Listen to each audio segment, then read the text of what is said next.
Radio Tehran, শুরু হচ্ছে বিশ্ব সংবাদ।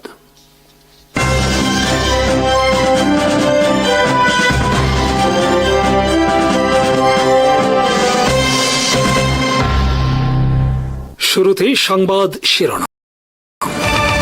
বাংলাদেশ আর্মির সব বিভাগের সাথে এখনো ঘনিষ্ঠ যোগাযোগের কথা জানালেন ভারতীয় সেনাপ্রধান। বিভিন্ন ভবন দখলের জন্য ইরানের বিক্ষোভকারীদের প্রতি আহ্বান ডোনাল্ড ট্রাম্পের। ইরানের সাথে সব আলোচনা স্থগিত যুক্তরাষ্ট্রের। মিশরের মুসলিম ব্রাদারহুডকে সন্ত্রাসী সংগঠন ঘোষণা যুক্তরাষ্ট্রের। মাসে 5টি করে F-17 যুদ্ধ বিমান নির্মাণ করবে পাকিস্তান। যুক্তরাষ্ট্রের প্রেসিডেন্ট ডোনাল্ড ট্রাম্প ইরানের বিক্ষোভকারীদের বিক্ষোভ অব্যাহত রাখার আহ্বান জানিয়েছেন। মঙ্গলবার সামাজিক যোগাযোগ মাধ্যমে দেওয়া এক পোস্টে ট্রাম্প বলেন, আপনারা বিক্ষোভ চালিয়ে যান, বিভিন্ন প্রতিষ্ঠানের দখল নেন, আপনাদের জন্য আমাদের সাহায্য আসছে। এরপর তিনি লিখেছেন, মেক ইরাক গ্রেট অ্যাগেইন। যুক্তরাষ্ট্র ভিত্তিক human rights activist news agency জানিয়েছে, ইরানে বিক্ষোভে 2000-এর বেশি মানুষ নিহত হয়েছে। এ বিষয়ে ট্রাম্প বলেন, মানুষ হত্যা বন্ধ না করার পর্যন্ত ইরানের সাথে কোনো আলোচনা হবে না। তিনি বলেন, মানুষ হত্যার চড়া মূল্য দিতে হবে ইরানকে। সিএনএনের খবরে বলা হয়েছে, ইসরায়েল অপেক্ষা করে আছে ট্রাম্প ইরান বিষয়ে কী পদক্ষেপ নেয় তা দেখার জন্য। ইরান পরিস্থিতি বিষয়ে ইসরায়েলের প্রধানমন্ত্রী বেঞ্জামিন নেতানিয়াহু কয়েক দফা বৈঠক করেছেন ইসরায়েলের নিরাপত্তা বিষয়ক কর্মকর্তাদের সাথে। অপরদিকে যুক্তরাষ্ট্রে আশ্রয় নেওয়া ইরানের বিতাড়িত পাহলভি বংশের রাজা রেজা শাহ পাহলভির পুত্র রেজা পাহলভির সাথে গোপন বৈঠক করেছেন ডোনাল্ড ট্রাম্পের মধ্যপ্রাচ্য বিষয়ক বিশেষ দূত স্টিভ উইটকফ। বাংলাদেশ বিষয়ে আবার মুখ খুলেছেন ভারতের সেনাপ্রধান উপেন্দ্র ত্রিবেদী। মঙ্গলবার ভারতের বার্ষিক নিয়মিত সাংবাদিক সম্মেলনে বক্তব্য দেওয়ার সময় ভারত সেনাপ্রধান বলেন, বাংলাদেশ পরিস্থিতির দিকে আমরা গভীরভাবে নজর রাখছি। বাংলাদেশ সেনাবাহিনীর সঙ্গে নিয়মিত যোগাযোগ রাখছি। বাংলাদেশের সাথে যোগাযোগের সব চ্যানেল খোলা রয়েছে। বর্তমানে ভারতের স্থল, নৌ ও বিমান 3 বাহিনীর সঙ্গেই বাংলাদেশের যোগাযোগ চ্যানেল পুরোপুরি খোলা রয়েছে। বিশেষ করে ভারতীয় সেনাবাহিনীর পক্ষ থেকে একাধিক যোগাযোগ মাধ্যম সক্রিয় আছে এবং তিনি নিজে বাংলাদেশ সেনাপ্রধানের সাথে নিয়মিত যোগাযোগ রাখছেন। একইভাবে অন্যান্য সামরিক চ্যানেলের মাধ্যমেও বাংলাদেশের সাথে যোগাযোগ অব্যাহত রয়েছে ভারতের। সম্প্রতি ভারতের একটি প্রতিনিধি দলকে বাংলাদেশে পাঠানো হয়েছিল বলেও জানান তিনি। প্রতিনিধিরা মাঠ পর্যায়ে সবার সঙ্গে সাক্ষাৎ করেছে, বিমান বাহিনী, নৌবাহিনীর সঙ্গেও যোগাযোগ করেছে। এসব যোগাযোগের মূল উদ্দেশ্য হল ভুল বোঝাবুঝি বা বিভ্রান্তি দূর করা। ভারতীয় সেনাপ্রধান এরপর বলেন, সক্ষমতা বৃদ্ধি বা সামরিক প্রস্তুতির বিষয়টি সব দেশের জন্যই একটি চলমান প্রক্রিয়া। ভারত যেমন তার নিজস্ব ক্ষমতার উন্নয়ন করছে, তেমনি অন্য দেশগুলোও করছে। তবে বাংলাদেশের পরিস্থিতি খুব ঘনিষ্ঠভাবে পর্যবেক্ষণ করা হচ্ছে। সাংবাদিক সম্মেলনে ভারতীয় সেনাপ্রধানকে এক সাংবাদিক প্রশ্ন করেন, পাকিস্তান বাংলাদেশ সাম্প্রতিক সম্পর্ক উন্নয়নকে ভারত তার নিজের জন্য কোনো হুমকি হিসেবে দেখছে কিনা। জবাবে ভারতীয় সেনাপ্রধান জানান, বাংলাদেশে বর্তমানে কি ধরনের সরকারের দায়িত্বে রয়েছে এবং সেই সরকার স্বল্পমেয়াদী নাকি দীর্ঘমেয়াদী বিভিন্ন সিদ্ধান্ত নিচ্ছে, সেই সব বিষয়ে আগে বোঝা দরকার।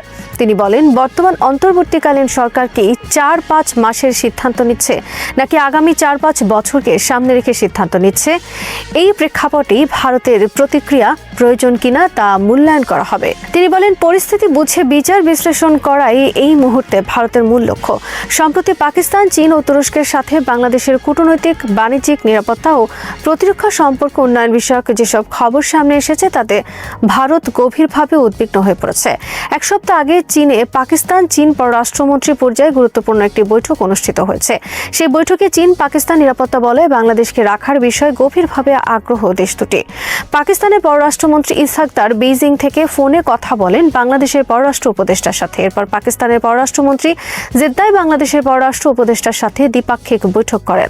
একই সময় পাকিস্তান সফর করেন বাংলাদেশের বিমান বাহিনী প্রধানের নেতৃত্বে একটি উচ্চ পর্যায়ের টিম এবং তারা পাকিস্তান থেকে F-17 ফাইটার জেট কেনার বিষয়ে আলোচনা করেন।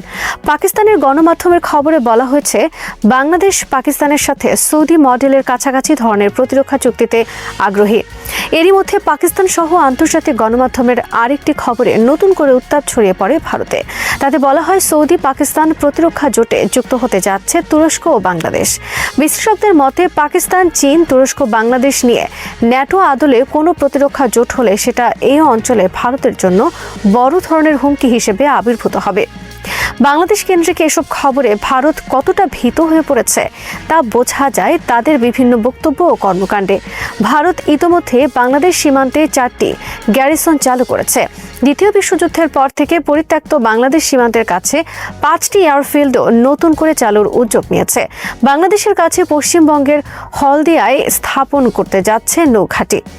ভারতের সেনাপ্রধান উপেন্দ্র ত্রিবেদী বলেছেন, মে মাসের যুদ্ধে পাকিস্তান রিয়েল টাইম স্যাটেলাইটের মাধ্যমে ভারতের সমস্ত সেনা মুভমেন্টের তথ্য সংগ্রহে সক্ষম হয়। স্যাটেলাইটের মাধ্যমে পাকিস্তান ভারতের স্ট্রাইক ফোর্স, কর্পস পজিশন, যুদ্ধ বিমানের অবস্থান এবং সাগরে রণতরী সহ ভারতের সমস্ত সেনা মোতায়েনের স্থান চিহ্নিত করে। পাকিস্তানের এই সক্ষমতা ভারতের জন্য ছিল একটি শকিং ঘটনা। পাকিস্তানের গণমাধ্যমে লেখা হয়েছে, স্যাটেলাইটের মাধ্যমে ভারতের সমস্ত সেনা কার্যক্রম ও গতিবিধি পাকিস্তান নজরদারির আওতায় নেওয়ার ফলে ভারত বাধ্য হয় যুদ্ধবিরতিতে। বর্তমানে পাকিস্তানের কাছে $15 বিলিয়ন অস্ত্র রপ্তানির অর্ডার রয়েছে। এর প্রায় সবই F-17 ফাইটার জেট। এসব অর্ডার সময় মতো ডেলিভারি দেওয়ার লক্ষ্যে পাকিস্তান বছরে 55টি F-17 থান্ডার ফাইটার জেট নির্মাণের সিদ্ধান্ত নিয়েছে। আন্তর্জাতিক বাজারে বিমানটির চাহিদা ব্যাপকভাবে বৃদ্ধি পাওয়ায় উৎপাদন কার্যক্রম বৃদ্ধির এই পরিকল্পনা গ্রহণ করেছে দেশটি। বর্তমানে পাকিস্তান বছরে 24টি F-17 ফাইটার জেট নির্মাণে সক্ষম। এটিকে বছরে 55টিতে পরিণত করার লক্ষ্যে জরুরি ভিত্তিতে কারখানা অবকাঠামো বৃদ্ধির কার্যক্রম শুরু হয়েছে। পাকিস্তানের গণমাধ্যমে প্রকাশিত খবরে বলা হয়েছে, আজারবাইজান, লিবিয়ার পর সৌদি আরব, ইন্দোনেশিয়া ও বাংলাদেশের পক্ষ থেকে F-17 ফাইটার জেট কেনার বিষয়ে আলোচনার প্রেক্ষিতে পাকিস্তান অ্যারোনটিক্যাল কমপ্লেক্স তাদের উৎপাদন সক্ষমতা দ্বিগুণেরও বেশি করার কার্যক্রম শুরু করেছে। এ লক্ষ্যে পাকিস্তান পুরোপুরি সহায়তা পাবে চীনের। বর্তমানে পাকিস্তানে নির্মিত F-17 ফাইটার জেটের 42% উৎপাদন আসে চীন থেকে। চীন এ বিষয়ে পাকিস্তানকে পূর্ণ সহায়তার আশ্বাস দিয়েছে। অপরদিকে পাকিস্তান এর আগে তাদের কয়েকটি F-17 ফাইটার জেটে ব্যবহার করেছে রাশিয়ার তৈরি RD-93 ইঞ্জিন। বর্তমানে তারা রাশিয়ার পরিবর্তে চীনের তৈরি WS-13 টার্বোফ্যান ইঞ্জিন ব্যবহার করবে, যা রাশিয়ার ইঞ্জিনের তুলনায় বিভিন্ন ক্ষেত্রে অধিকতর শক্তিশালী। তাছাড়া রাশিয়ার ইঞ্জিনে তৈরি বিমান রপ্তানির ক্ষেত্রে নানা ধরনের জটিলতা রয়েছে, কারণ ক্রেতা দেশগুলো পরবর্তীতে এসব ইঞ্জিন মেরামত ও খুচরা যন্ত্রাংশ রাশিয়া থেকে সংগ্রহের ক্ষেত্রে নানা ধরনের বাধা বিপত্তির মুখে পড়বে। তবে চীনা ইঞ্জিনের ক্ষেত্রে এই সমস্যা নেই। পাকিস্তানের লক্ষ্য, যে কোনো দেশ যুদ্ধ বিমান কেনার অর্ডার দিলে সর্বনিম্ন 3 বছর এবং সর্বোচ্চ 5 বছরের মধ্যে সব বিমান ডেলিভারি দেওয়ার।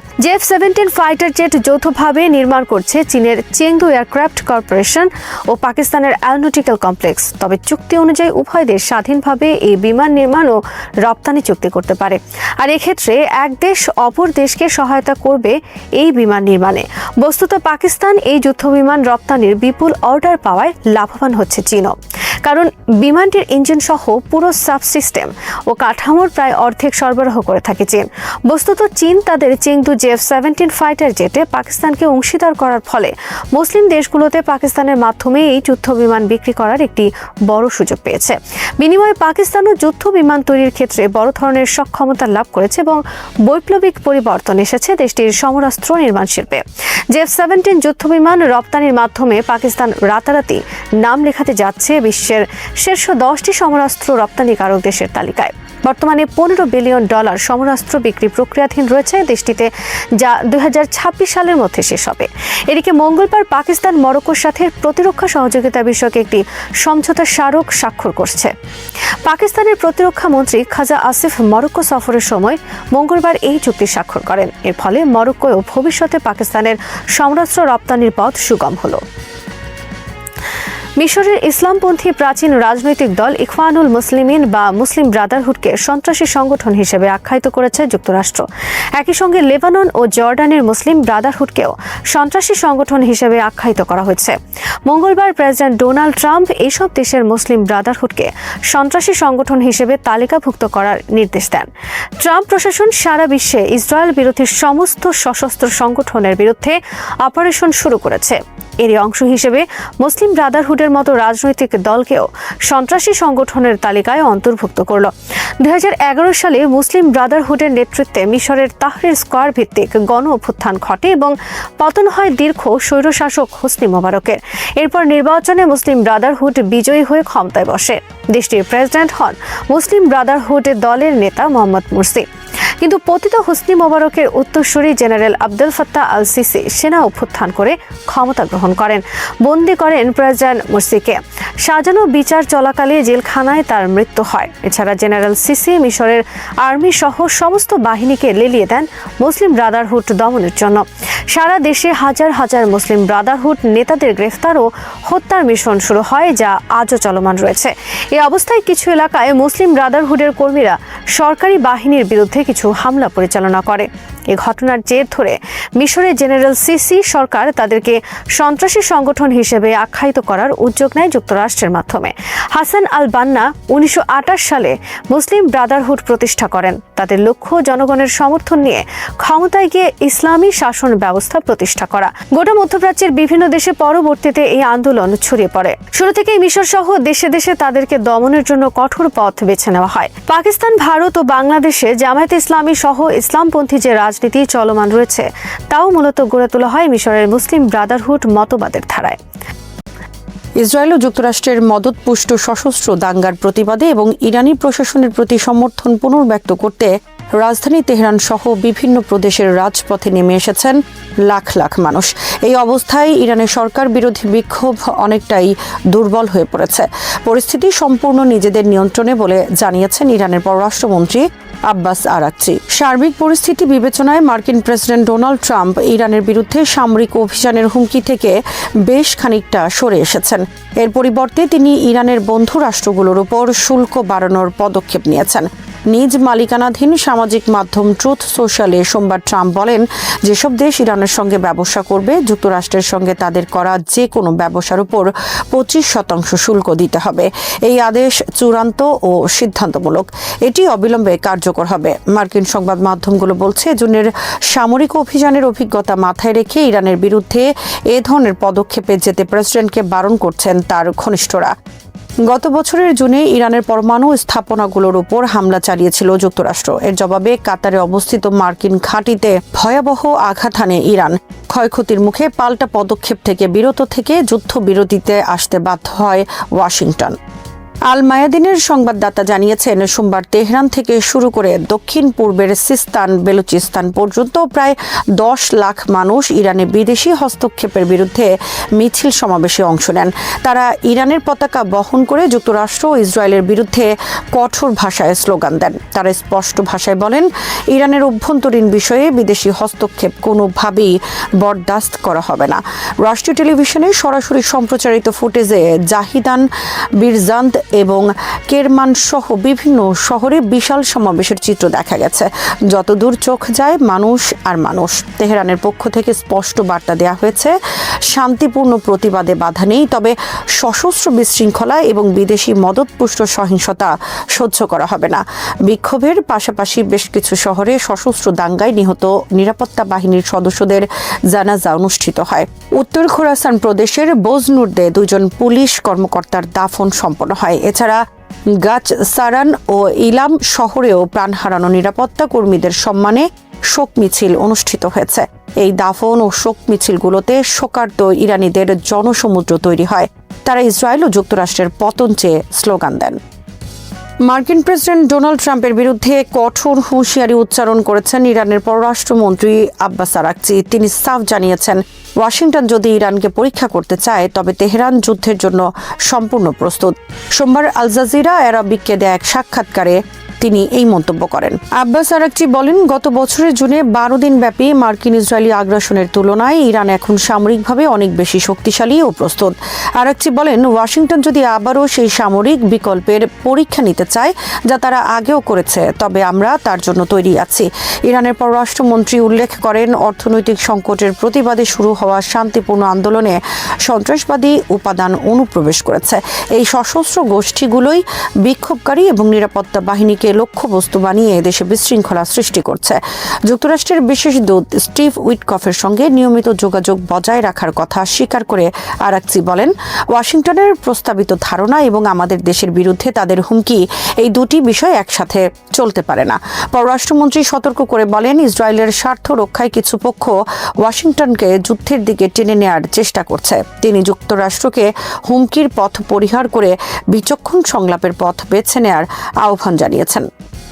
ইরানের পুলিশ প্রধান আহমদ রেজা রাদান দাঙ্গাকারীদের কঠোর হুঁশিয়ারি দিয়ে বলেছেন, সন্ত্রাসী কর্মকাণ্ডে জড়িত একেবারে শেষ ব্যক্তিটি ধরা না পড়া পর্যন্ত নিরাপত্তা বাহিনীর অভিযান অব্যাহত থাকবে। এক ব্রিফিংয়ে জেনারেল রাদান জানান, নিরাপত্তা সংস্থাগুলো সর্বোচ্চ সতর্ক অবস্থানে রয়েছে এবং এরই মধ্যে দাঙ্গার মূল হোতা ও বিদেশি শক্তির সঙ্গে যুক্ত অনেক এজেন্টকে গ্রেফতার করা হয়েছে। পুলিশ প্রধান জানান, গ্রেফতারকৃত বেশ কয়েকজন সরাসরি বিদেশি গোয়েন্দা সংস্থার সঙ্গে যুক্ত। তাদের কাছে বিপুল পরিমাণ মার্কিন ডলার পাওয়া গেছে এবং তারা শহর অঞ্চলে অস্থিতিশীলতা তৈরিতে প্রশিক্ষণপ্রাপ্ত। রাদান বলেন, আমরা এমন ব্যক্তিদের গ্রেফতার করেছি যাদের নির্দেশ দেওয়া হয়েছিল যেন তারা পুলিশের গুলিতে আহত হওয়ার ভান করে সাধারণ মানুষের আবেগ নিয়ে খেলা করতে পারে। তিনি আরও বলেন, দাঙ্গাকারীদের সহিংস রূপ চিনে ফেলার পর সাধারণ মানুষ যখন তাদের থেকে দূরত্ব বজায় রাখা শুরু করে তখনই শত্রুদের পরিকল্পনা ব্যর্থ হতে শুরু করে। অনেক দাঙ্গাকারীকে সাধারণ মানুষের দেওয়া তথ্যের ভিত্তিতে গ্রেফতার করা সম্ভব হয়েছে। বিশৃঙ্খলা দমনে পুলিশি পদক্ষেপের বিষয়ে রাদান বলেন, শুরুর দিনগুলোতে পুলিশ সর্বোচ্চ সংযম প্রদর্শন করেছে যাতে সাধারণ বিক্ষোভকারী এবং সংগঠিত দাঙ্গাকারীদের আলাদা করা যায়। তিনি বলেন, দাঙ্গাকারীরা জনমনে সরকারকে খুনি হিসেবে চিত্রিত করতে লাশ ফেলার কৌশল নিয়েছিল। তিনি অভিযোগ করেন, ভিড়ের মধ্যে লুকিয়ে থাকা বন্দুকধারীরা সাধারণ মানুষ ও পুলিশ স্টেশনে গুলি চালিয়েছে যাতে দোষ সরকারের উপর চাপানো যায়। পুলিশ প্রধানের মতে, নির্দোষ মানুষের জীবন বাঁচাতে নিরাপত্তা কর্মীরা নিজেরা শহীদ বা আহত হওয়ার ঝুঁকি স্বেচ্ছায় গ্রহণ করেছেন, কিন্তু প্রাণঘাতী শক্তি প্রয়োগে বিরত থেকেছেন। ইরানের সর্বোচ্চ নেতা আয়াতুল্লাহ আলী খামেনি ইসলামী প্রজাতন্ত্রের সমর্থনে আয়োজিত দেশব্যাপী বিশাল গণসমাবেশের ভূয়সী প্রশংসা করেছেন। সোমবার দেশবাসীর উদ্দেশ্যে দেয়া এক বার্তায় তিনি বলেন, জনগণের এই অভূতপূর্ব উপস্থিতি ইতিহাস সৃষ্টি করেছে এবং দেশীয় এজেন্টদের মাধ্যমে ইরানকে অস্থিতিশীল করার যে নীল নকশা শত্রুরা এঁকেছিল তা ব্যর্থ করে দিয়েছে। দেশজুড়ে বিদেশি মদতপুষ্ট দাঙ্গার নিন্দা এবং ইসলামী প্রজাতন্ত্রের প্রতি সমর্থন জানিয়ে আয়োজিত এই বিশাল সমাবেশের পর আয়াতুল্লাহ খামেনি তার বার্তায় বলেন, হে মহান ইরানি জাতি, আজ আপনারা এক মহান কাজ সম্পন্ন করেছেন এবং একটি ঐতিহাসিক দিন চিহ্নিত করেছেন। দৃঢ় সংকল্পে ভরা এই বিশাল সমাবেশ বিদেশি শত্রুদের সেই ষড়যন্ত্র নস্যাৎ করে দিয়েছে যা তাদের দেশীয় ভাড়াটেদের মাধ্যমে বাস্তবায়নের পরিকল্পনা করা হয়েছিল। তিনি বলেন, এই সমাবেশ শত্রুদের কাছে ইরানি জাতির দৃঢ় সংকল্প ও আত্মপরিচয় ফুটিয়ে তুলেছে। এটি মার্কিন কর্মকর্তাদের জন্য একটি সতর্ক বার্তা যাতে তারা তাদের প্রতারণা বন্ধ করে এবং বিশ্বাসঘাতক ভাড়াটেদের উপর নির্ভর করা থেকে বিরত থাকে। আয়াতুল্লাহ খামেনি ইরানি জনগণকে শক্তিশালী, ক্ষমতাধর এবং সচেতন হিসেবে অভিহিত করে বলেন, সংকটের সময়ে এই জাতি সবসময় সজাগ এবং সক্রিয়ভাবে উপস্থিত থাকে। ইরানি অর্থনৈতিক সমস্যার প্রতিবাদে শুরু হওয়া শান্তিপূর্ণ আন্দোলন গত এক সপ্তাহে এক পর্যায়ে দাঙ্গার রূপ নেয়। ইরানি নেতৃত্বের মতে, মার্কিন ও ইসরায়েলি নেতাদের উস্কানিমূলক বক্তব্যে ইন্ধন পেয়ে সশস্ত্র গোষ্ঠীগুলো সরকারি সম্পদের ক্ষতি সাধন করে এবং সাধারণ নাগরিক ও নিরাপত্তা বাহিনীর সদস্যদের হতাহত করে। নিরাপত্তা ও বিচার বিভাগীয় সংস্থাগুলো জানিয়েছে তারা এরই মধ্যে এই অস্থিরতার সময় বেশ কিছু সশস্ত্র সেল ধ্বংস করেছে এবং বিদেশের সঙ্গে সম্পৃক্ত বহু এজেন্টকে গ্রেফতার করেছে। এর আগে শুক্রবার আয়াতুল্লাহ আলী খামেনি স্পষ্ট বলেছিলেন, ইরান নাশকতাকারীদের সামনে মাথা নত করবে না এবং যারা বিদেশি শক্তির প্রতিনিধি হিসেবে কাজ করছে তাদের কোনোভাবেই বরদাস্ত করা হবে না। বিক্ষোভ ও দাঙ্গায় গত কয়েকদিনে নিরাপত্তা বাহিনীর অভিযানে 648 জন নিহত হয়েছেন বলে সোমবার জানিয়েছে ইরান হিউম্যান রাইটস। ইরানি কর্তৃপক্ষ জানিয়েছে দাঙ্গায় শতাধিক নিরাপত্তা কর্মী নিহত হয়েছেন। বিরোধী কর্মীদের মতে নিহতের সংখ্যা হাজারেরও বেশি হতে পারে। তবে ইন্টারনেট সংযোগ বিচ্ছিন্ন থাকায় এবং সংবাদ মাধ্যমগুলো স্বাধীনভাবে যাচাই করতে না পারায় এর কোনো পরিসংখ্যানই নিশ্চিত করা যাচ্ছে না। মার্কিন প্রেসিডেন্ট ডোনাল্ড ট্রাম্পের প্রশাসন ইরানে সামরিক হামলার হুমকি দেওয়া অব্যাহত রেখেছে। দেশ জুড়ে ছড়িয়ে পড়া বিক্ষোভের বিরুদ্ধে যখন লাখ লাখ মানুষ রাজপথে নেমেছেন, তখন মার্কিন প্রশাসন জানিয়েছে সম্ভাব্য বিভিন্ন বিকল্পের মধ্যে বিমান হামলা অন্যতম। হোয়াইট হাউসের প্রেস সেক্রেটারি ক্যারোলিন লেভিট সোমবার বলেছেন, কূটনীতি সবসময়ই প্রথম পছন্দ, তবে সামরিক হামলার বিষয়টিও টেবিলে রাখা হয়েছে। তিনি সাংবাদিকদের বলেন, প্রেসিডেন্ট ট্রাম্প সবসময় সব ধরনের ইরানের বিকল্প হাতে রাখতে দক্ষ এবং কমান্ডার ইন চিফ হিসেবে বিমান হামলা তার কাছে থাকা অনেকগুলো বিকল্পের একটি। ট্রাম্প গত বছরের জুনে ইরানের পারমাণবিক স্থাপনায় বোমা হামলা চালিয়েছিলেন এবং মার্কিন দাবি না মানলে আরও হামলার হুমকি দিয়েছিলেন। এবার তিনি বিক্ষোভকারীদের উপর সরকারের কঠোর অবস্থানকে ইরানের বিরুদ্ধে আবার সামরিক হামলার অজুহাত হিসেবে ব্যবহার করছেন। ওয়াল স্ট্রিট জার্নাল সোমবার নাম প্রকাশ অনিচ্ছুক কর্মকর্তাদের বরাত দিয়ে জানিয়েছে, ভাইস প্রেসিডেন্ট জেডি ভান্স সহ প্রশাসনের কিছু সদস্য তেহরানের সঙ্গে নতুন করে কূটনৈতিক প্রচেষ্টা বা হামলার চেয়ে কম কঠোর বিকল্পগুলো বিবেচনার জন্য ট্রাম্পকে অনুরোধ করছেন। মার্কিন প্রেসিডেন্ট রোববার জানান, ইরান ফোন করেছিল এবং তারা আলোচনা করতে চায়। এ প্রসঙ্গে লেভিট বলেন, ইরানি সরকার প্রকাশ্যে যা বলছে, মার্কিন প্রশাসন তাদের কাছ থেকে তার চেয়ে ভিন্ন বার্তা পাচ্ছে। কিন্তু তিনি বলেন, প্রেসিডেন্ট প্রয়োজনে সামরিক শক্তি ব্যবহারে যে দ্বিধা বোধ করেন না, তা ইরানের চেয়ে ভালো আর কেউ জানে না। ইরানকে ঘিরে সম্ভাব্য সামরিক হামলার প্রশ্নটি এখন আর নিছক জল্পনা বা কূটনৈতিক চাপের পর্যায়ে সীমাবদ্ধ নেই, বরং এটি মধ্যপ্রাচ্য, ইউরেশিয়া ও বৈশ্বিক শক্তির ভারসাম্যে একটি সম্ভাব্য টার্নিং পয়েন্ট হিসেবে ধীরে ধীরে রূপ নিচ্ছে। সাম্প্রতিক সপ্তাহগুলোতে ইরাক ও সিরিয়ায় যুক্তরাষ্ট্রের বাড়তি এয়ারিয়াল অ্যাক্টিভিটি, ইসরায়েলের সর্বোচ্চ সতর্কতা, আঞ্চলিক গোয়েন্দা তৎপরতা এবং আন্তর্জাতিক পলি মার্কেটে জানুয়ারির মধ্যেই ইরানে হামলার সম্ভাবনা নিয়ে বাজি ধরা, এসব মিলিয়ে পরিস্থিতি একটি উচ্চমাত্রার উত্তেজনাময় স্তরে পৌঁছেছে। এই প্রেক্ষাপটে ইরানের সম্ভাব্য হামলার লাভ ক্ষতি, এর কৌশলগত উদ্দেশ্য এবং সম্ভাব্য পরিণতি বিশ্লেষণ করলে দেখা যায়, বিষয়টি কেবল ইরানের পারমাণবিক কর্মসূচি বা ক্ষেপণাস্ত্র সক্ষমতা নিয়ে নয়, বরং যুক্তরাষ্ট্র, চীন, রাশিয়া প্রতিদ্বন্দ্বিতা, বৈশ্বিক জ্বালানি সরবরাহ ব্যবস্থা, আধুনিক যুদ্ধের চরিত্র এবং মধ্যপ্রাচ্যের ভবিষ্যৎ রাজনৈতিক মানচিত্র সবকিছু একসঙ্গে জড়িয়ে আছে। যুক্তরাষ্ট্রের দৃষ্টিকোণ থেকে ইরান দীর্ঘদিন ধরেই একটি দ্বিমুখী সমস্যা। একদিকে ইরান মধ্যপ্রাচ্যে এমন এক আঞ্চলিক শক্তি যা ইসরায়েলের নিরাপত্তাকে সরাসরি চ্যালেঞ্জ করে এবং হিজবুল্লাহ, হামাস সহ বিভিন্ন প্রক্সি শক্তির মাধ্যমে ইসরায়েলের চারপাশে একটি চাপ বলয় তৈরি করেছে। অন্যদিকে ইরান হল রাশিয়া ও চীনের সঙ্গে যুক্তরাষ্ট্রের বৃহত্তর ভূরাজনৈতিক প্রতিযোগিতার একটি গুরুত্বপূর্ণ নোড। ভেনেজুয়েলার সাম্প্রতিক অভিজ্ঞতা এই বাস্তবতাকে আরও স্পষ্ট করেছে। ভেনেজুয়েলায় যুক্তরাষ্ট্রের প্রভাব বিস্তার কেবল একটি ল্যাটিন আমেরিকান দেশের রাজনৈতিক ভবিষ্যৎ বদলায়নি, বরং এটি রাশিয়া ও চীনের জ্বালানি নিরাপত্তায়ও বড় ধরনের আঘাত এনেছে। ভেনেজুয়েলা দীর্ঘদিন ধরেই চীন ও রাশিয়ার জন্য একটি বিকল্প তেল সরবরাহ কেন্দ্র ছিল, বিশেষ করে পশ্চিমা নিষেধাজ্ঞার মুখে। সেখানে যুক্তরাষ্ট্রের সফল কৌশল ওয়াশিংটনে এই বিশ্বাসে আরও দৃঢ় করেছে যে সরাসরি পূর্ণমাত্রার যুদ্ধ ছাড়াও কিভাবে প্রতিদ্বন্দ্বী শক্তির অর্থনৈতিক ভিত্তিকে দুর্বল করা যায়। এই অভিজ্ঞতা ইরানের ক্ষেত্রেও প্রয়োগযোগ্য বলে অনেক মার্কিন নীতি নির্ধারক মনে করছেন। চীনের তেল আমদানির প্রায় 14% দীর্ঘদিন ধরেই ইরান নির্ভর, আর রাশিয়ার ক্ষেত্রেও ইরানের সঙ্গে জ্বালানি ও অর্থনৈতিক সহযোগিতা গুরুত্বপূর্ণ।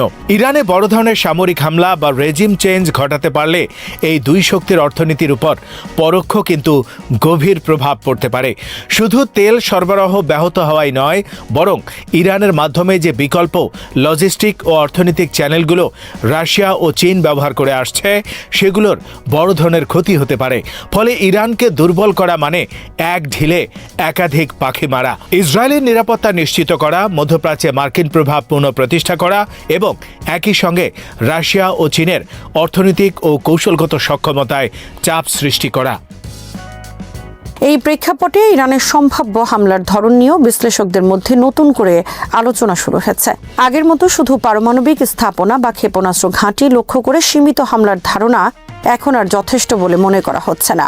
আধুনিক যুদ্ধের বাস্তবতায় একটি রাষ্ট্রের যুদ্ধ ক্ষমতা নির্ভর করে তার সামরিক শক্তির পাশাপাশি অর্থনৈতিক অবকাঠামো, জ্বালানি সরবরাহ, শিল্প উৎপাদন, যোগাযোগ ব্যবস্থা এবং তথ্য প্রযুক্তি নেটওয়ার্কের উপর। ফলে ইরানের তেল ডিপো, শোধনাগার, গ্যাস ফিল্ড, খনি, বিদ্যুৎ গ্রিড, বন্দর ও পরিবহন অবকাঠামো সম্ভাব্য টার্গেটের তালিকায় উঠে আসছে। এই ধরনের আঘাত ইরানের অর্থনীতিকে দীর্ঘ সময়ের জন্য পঙ্গু করে দিতে পারে, যার প্রভাব শুধু যুদ্ধকালেই নয়, যুদ্ধ পরবর্তী সময়েও বহাল থাকবে। ইসরায়েলের ভূমিকা এখানে বিশেষভাবে গুরুত্বপূর্ণ। সিরিয়ায় গত এক দশকে ইসরায়েল যেভাবে ধারাবাহিকভাবে ইরানি সামরিক স্থাপনা, অস্ত্রগুদাম, ড্রোন ও ক্ষেপণাস্ত্র অবকাঠামোতে আঘাত এনেছে, সেটি একটি পরীক্ষিত মডেল হিসেবে দেখা যাচ্ছে। সিরিয়ায় ইরান কখনোই পূর্ণমাত্রার প্রতিক্রিয়া দেখাতে পারেনি, বরং ধীরে ধীরে তার সামরিক উপস্থিতি খর্ব হয়েছে। অনেক বিশ্লেষকের মতে একই ধরনের কৌশল আরও বৃহৎ পরিসরে ইরানের ভেতরে প্রয়োগ করার চিন্তাই এখন আলোচনায় রয়েছে। যদি এমনটি হয় তাহলে সামরিক অবকাঠামো ধ্বংসের কাজটি মূলত ইসরায়েল করবে, আর যুক্তরাষ্ট্র সমর্থন দেবে আকাশ, সাইবার ও ইলেকট্রনিক ডোমেইনে। এই ধরনের অভিযানের সম্ভাব্য ফলাফল নিয়ে প্রশ্ন উঠেছে। হামলা সফল হলে ইরান কি একটি কার্যকর রাষ্ট্র হিসেবে টিকে থাকতে পারবে, নাকি এটি দীর্ঘস্থায়ী অস্থিরতার দিকে যাবে? ইতিহাসের দিকে তাকালে দেখা যায় রেজিম চেঞ্জের পর অনেক দেশেই শক্তিশালী কেন্দ্রীয় সরকার গড়ে উঠতে দীর্ঘ সময় লেগেছে। কখনো কখনো আর তা সম্ভবই হয়নি। ইরাক, লিবিয়া বা আংশিকভাবে সিরিয়ার অভিজ্ঞতা এই আশঙ্কাকে জোরালো করে। যুক্তরাষ্ট্র ও ইসরায়েলের দৃষ্টিকোণ থেকে একটি দুর্বল, বিভক্ত ইরান হয়তো কৌশলগতভাবে লাভজনক, কারণ এমন একটি দেশ কখনোই আঞ্চলিক আধিপত্য বা ইসরায়েলের জন্য অস্তিত্বগত হুমকি হয়ে উঠতে পারবে না। এই কারণে ব্যালিস্টিক মিসাইল অবকাঠামো, ড্রোন প্রোগ্রাম এবং সামগ্রিক সামরিক সক্ষমতাকে এমনভাবে ধ্বংস বা সীমিত করার চিন্তা থাকতে পারে যাতে ভবিষ্যতে কোনো সরকার এলেও ইরানকে আবার শক্তিশালী করা কঠিন হয়ে পড়ে। আধুনিক যুদ্ধের চরিত্র বিশ্লেষণ করলে বোঝা যায় ইরানের জন্য সবচেয়ে বড় চ্যালেঞ্জটি আসলে প্রযুক্তিগত ও সাংগঠনিক। আজকের যুদ্ধ আর শুধু ট্যাঙ্ক, বিমান বা ক্ষেপণাস্ত্রের সংখ্যার উপর নির্ভর করে না। এটি নির্ভর করে space war, cyber war, electronic warfare এবং বিভিন্ন সামরিক ও বেসামরিক সিস্টেমের মধ্যে সিকিউর ইন্টিগ্রেশনের ওপর। যুক্তরাষ্ট্র ওই ক্ষেত্রগুলোতে বিশ্বের শীর্ষে অবস্থান করছে। সম্ভাব্য হামলার শুরুতেই যদি ইরানের স্যাটেলাইট যোগাযোগ জ্যাম করা হয়, জিপিএস ও কমান্ড কন্ট্রোল সিস্টেম অকার্যকর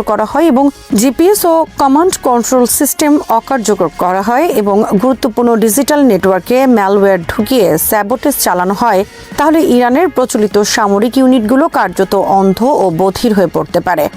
এমন পরিস্থিতিতে S-300, S-400 বা দেশীয় খোরদাদ সিস্টেমের মতো আকাশ প্রতিরক্ষা ব্যবস্থার কার্যকারিতা দ্রুতই প্রশ্নবিদ্ধ হবে। এই জায়গায় চীনের ভূমিকা নিয়ে আলোচনা অবশ্যম্ভাবী। ইরান যদি চীনের স্যাটেলাইট ইন্টেলিজেন্স, স্পেস সার্ভিস এবং নেটওয়ার্ক সেন্ট্রিক ওয়ারফেয়ারের সঙ্গে গভীরভাবে যুক্ত না থাকে, তাহলে যুক্তরাষ্ট্রের মতো শক্তির বিরুদ্ধে দীর্ঘস্থায়ী প্রতিরোধ গড়ে তোলা কঠিন। ইউক্রেন যুদ্ধে রাশিয়ার অভিজ্ঞতাও এই বাস্তবতা দেখিয়েছে। প্রচলিত সামরিক শক্তি থাকা সত্ত্বেও স্পেস ও সাইবার ডোমেইনে পিছিয়ে থাকার ফলে বড় ধরনের সমস্যায় পড়তে হয়। ইরান এই দিক থেকে আরও পিছিয়ে, ফলে চীনের সক্রিয় সহায়তা ছাড়া এই ধরনের অ্যাডভান্স ওয়ারফেয়ার মোকাবেলা প্রায় অসম্ভব হয়ে উঠতে পারে। ভেনেজুয়েলায় যুক্তরাষ্ট্রের অভিযানের সময় তথাকথিত সনিক বা ডাইরেক্টেড এনার্জি উইপেন ব্যবহারের যে আলোচনা বিভিন্ন প্রতিবেদনে উঠে এসেছে, তা আধুনিক যুদ্ধের আরেকটি দিক সামনে আনে।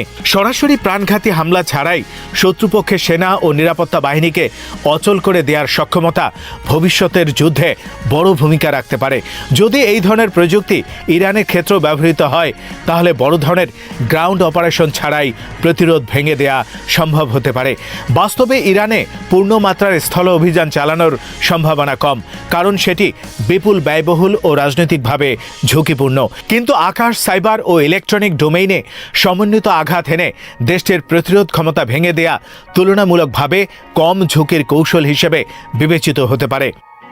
ইসরায়েলের নিরাপত্তা নীতির মূল ভিত্তি হলো কোনো শত্রু রাষ্ট্রকে এমন সক্ষমতায় পৌঁছাতে না দেয়া যেখান থেকে তারা ইসরায়েলের অস্তিত্বকে প্রশ্নবিদ্ধ করতে পারে। ইরানের 400 কেজির মতো সমৃদ্ধ ইউরেনিয়াম মজুদ এবং উন্নত ক্ষেপণাস্ত্র সক্ষমতা এই নীতির সঙ্গে সরাসরি সাংঘর্ষিক। অতীতে ইরাক ও সিরিয়ার ক্ষেত্রে এই নীতির প্রয়োগ দেখা গেছে, ফলে ইরানের ক্ষেত্রেও একই ধরনের দৃঢ় অবস্থান বজায় থাকবে, এটি প্রায় নিশ্চিত। ইরানের নিরাপত্তা পরিস্থিতিও এই বৃহত্তর চিত্রের একটি গুরুত্বপূর্ণ অংশ। অর্থনৈতিক সংকট, রাজনৈতিক বৈধতার প্রশ্ন, বিক্ষোভ এবং তথাকথিত রঙিন বিপ্লব নিয়ে অভিযোগ, এসব মিলিয়ে একটি ভঙ্গুর অভ্যন্তরীণ বাস্তবতার ইঙ্গিত পাওয়া যায়। যদি সত্যি দেশের বাইরে থেকে বিক্ষোভ উস্কে দেওয়ার বা সহিংসতা বাড়ানোর নির্দেশনা দেওয়া হয়ে থাকে, তাহলে সেটি একটি বৃহত্তর হাইব্রিড ওয়ারফেয়ারের অংশ হিসেবেই দেখা যায়। আধুনিক যুদ্ধে সামাজিক যোগাযোগ মাধ্যম, তথ্যযুদ্ধ, অর্থ অর্থনৈতিক চাপ এবং অভ্যন্তরীণ বিভাজন অস্ত্র হিসেবে ব্যবহৃত হয়, যা সামরিক আঘাতের সঙ্গে সমন্বিতভাবে কাজ করে। বর্তমান পরিস্থিতিতে ইরাক ও সিরিয়ায় যুক্তরাষ্ট্রের এরিয়াল অ্যাক্টিভিটি, ইসরায়েলের সর্বোচ্চ সতর্কতা এবং আঞ্চলিক সামরিক তৎপরতা অনেক পর্যবেক্ষকের কাছে অতীতের বড় সংঘাতের আগের পরিবেশের কথা মনে করিয়ে দিচ্ছে। একই সঙ্গে আন্তর্জাতিক পলি মার্কেটে ইরানি হামলার সম্ভাবনা নিয়ে বাজি ধরা দেখায় যে অন্তত বিনিয়োগকারী ও বিশ্লেষকদের একটি অংশ এই ঝুঁকিকে বাস্তব বলে মনে করছে। তবে এই সংঘাতের ফলাফল কেবল ইরানের ভবিষ্যৎ নির্ধারণ করবে না, এটি মধ্যপ্রাচ্যের শক্তির ভারসাম্য, বৈশ্বিক জ্বালানি বাজার এবং যুক্তরাষ্ট্র চীন রাশিয়া সম্পর্কের গতিপথকেও গভীরভাবে প্রভাবিত করতে পারবে। সব মিলিয়ে ইরানের সম্ভাব্য হামলা যুক্তরাষ্ট্র ও ইসরায়েলের জন্য কৌশলগতভাবে বড় সুযোগ তৈরি করতে পারে, কিন্তু একই সঙ্গে ঝুঁকিও বিপুল। সংঘাত দীর্ঘস্থায়ী হলে জ্বালানি বাজারে অস্থিরতা, আঞ্চলিক যুদ্ধের বিস্তার এবং বড় শক্তিগুলোর পরোক্ষ বা প্রত্যক্ষ সংঘর্ষের শঙ্কা তৈরি হতে পারে। অন্যদিকে ইরানের জন্য এটি একটি অস্তিত্বগত চ্যালেঞ্জ, যেখানে চীনের সহায়তা ছাড়া টিকে থাকা কঠিন হয়ে উঠতে পারে। আধুনিক যুদ্ধের বাস্তবতায় এটি শুধু সামরিক সংঘর্ষ নয়, বরং প্রযুক্তি, অর্থনীতি, তথ্য ও মনস্তত্ত্বের এক বহুমাত্রিক লড়াই, যার ফলাফল নির্ধারিত হবে শুধু যুদ্ধক্ষেত্রে নয়, বরং বৈশ্বিক শক্তির টেবিলে। শ্রোতা বন্ধুরা, বিশ্ব সংবাদে এই ছিল আমাদের সর্বশেষ আয়োজন। সঙ্গে থাকার জন্য আপনাদের সবাইকে অসংখ্য ধন্যবাদ।